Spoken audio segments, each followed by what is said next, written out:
Welcome বন্ধুরা, আজকে আমি বানাচ্ছি সজনে ডাঁটা চচ্চড়ি। এর জন্য কেটে নিচ্ছি কিছু সজনে ডাঁটা আর কেটে নিচ্ছি ছোট একটা বেগুন, আলু আর পেঁয়াজ। সজনে ডাঁটা খাওয়া শরীরের পক্ষে খুবই ভালো। এটা হার্টের জন্য, ক্যান্সার পেশেন্ট এবং স্কিনের জন্য খুব ভালো। মশলার জন্য লাগছে কয়েকটা লাল লঙ্কা, শস্য আর জিরে।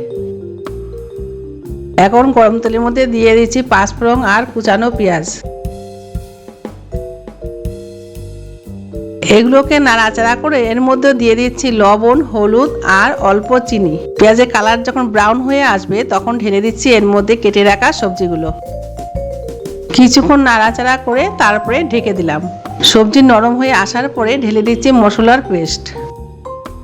মশলা দিয়ে এগুলোকে ভালো করে নাড়াচাড়া করে ঢেলে দিচ্ছি অল্প গরম জল। এটাকে আর কিছুক্ষণের জন্য ঢেকে রাখার পর পরিবেশন করার জন্য একেবারে রেডি। এইরকম আরও ভালো হেলদি রেসিপির জন্য চ্যানেলকে সাবস্ক্রাইব করবেন।